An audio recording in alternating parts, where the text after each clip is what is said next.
Welcome back to Where Are They Now, the series where I expand the lore of individual characters in Overwatch. Since it appears that Overwatch's story is on an indefinite hiatus, I've taken it upon myself to throw some ideas around about how it could be progressed. Moving away from the DPS category, this time we are going to take a look at the Squire turned Protector, Brigitte Lindholm.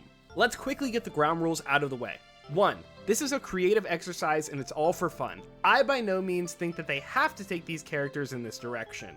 2. I want character growth and change. It's not just about who they meet and what they do, it's about how these experiences affect them and why. 3. We are going to stick to canon for anything in the past, and the future stuff that hasn't happened yet is going to be much more free reign for me. And 4, I'm going to keep these expansions as grounded as possible. Shakespeare won't be rising from the dead to become an Overwatch member. I want interesting conflict, not shock value.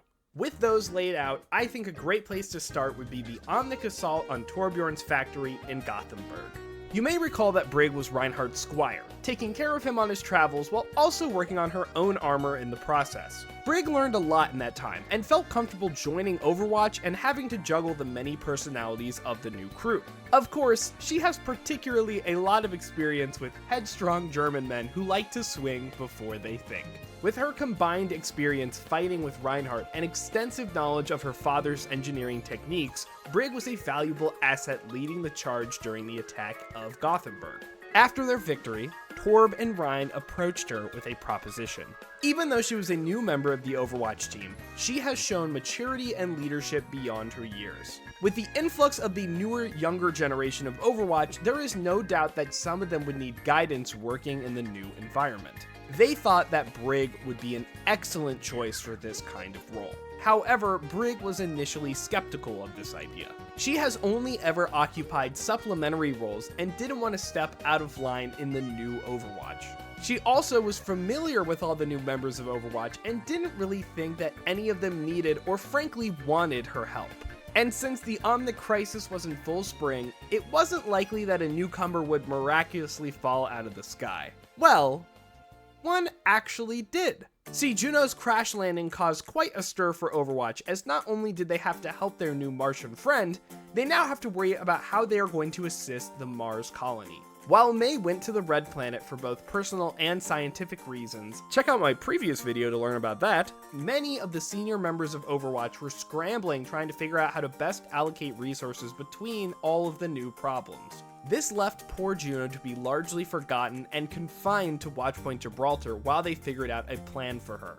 Brig was initially hesitant to take Juno under her wing, but Reinhardt gave her a push to do it. Quite literally, actually, since he shoved her into Juno's quarters and blocked the door behind her. Brig reluctantly explained her plan to the young Martian, who was also hesitant, but turned her tune around when Brig officially asked Juno to be her squire. This excited Juno as it reminded her of the medieval fantasy movies she used to watch on the colony, so she decided to agree.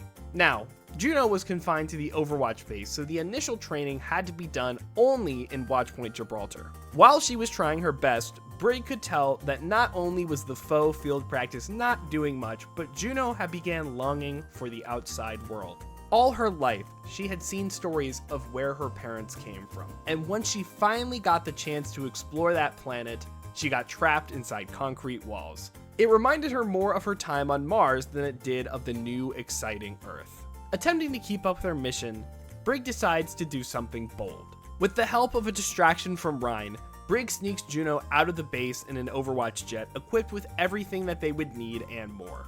And since she was familiar with Overwatch's technology, she disabled the trackers on the jet as well. No one would be finding them. Also, if you're liking this video, please don't forget to subscribe so you can keep up when this series continues in the future. The intent was a short mission.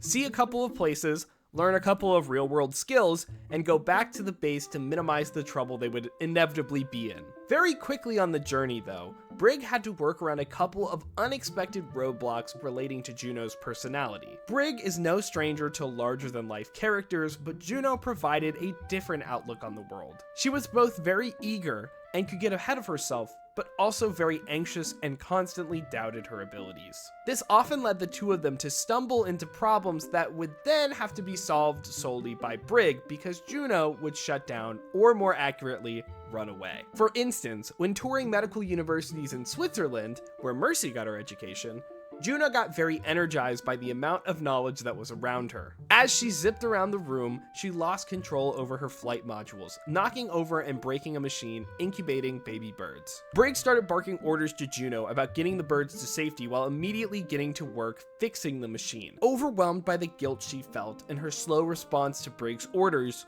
Juno froze. It's one of the only times Brig had ever seen her slow down, let alone stop. Brig switched her focus to saving the chicks and was able to get the machine up and running again. Brig began to berate Juno about her lack of help, but she noticed something was off about her reaction. Between her fast breaths and lost expression, Brig focused her efforts on bringing Juno back down to earth. Quite literally, I may add. It was clear to her that something was a little off. Back on the jet, en route to the next destination, Brig began work modifying Juno's jets in order to help her better control them. During her work, Juno silently watched, and when Brig took notice, she asked her to come help her with it. Here, Brig showed her a couple of her tricks and general skills in tinkering, and while she was at it, helped treat one of Juno's wounds from the collision while walking through the steps of the medical care she was providing. During this process, Juno began to perk up more and more and took quickly to what Brig was teaching. For the first time, it felt like Juno was not only absorbing her lessons, but actively enthused about them. After the incident in Switzerland, their whereabouts would surely return back to base, and their mission would have to come to an end.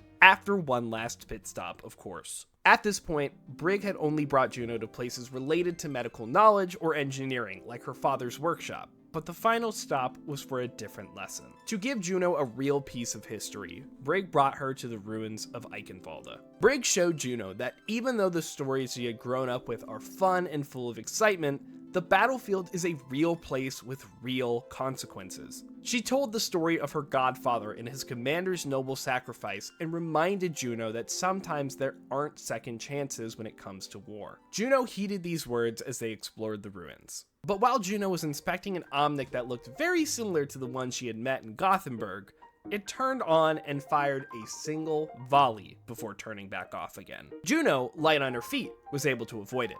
But Brig, however, was not so lucky and sustained a major wound. Juno began to panic, and Brig, in her haze, tried to come up with a plan to get back to the ship.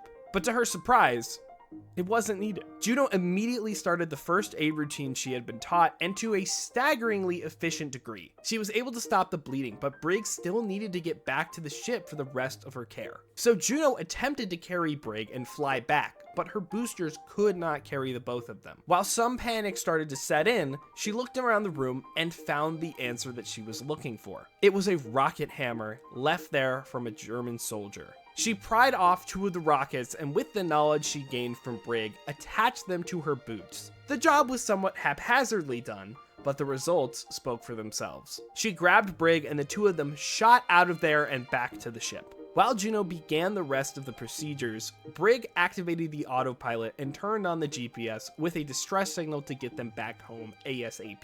With the little strength she had left, she examined the wound and noted that Juno had done an excellent job, and Brig passed out knowing that she was going to be okay. And of course, that maybe she was better at this whole mentorship thing than she thought. Who knows? Maybe one day Juno would have her own squire, and that was a very satisfying conclusion for Brig.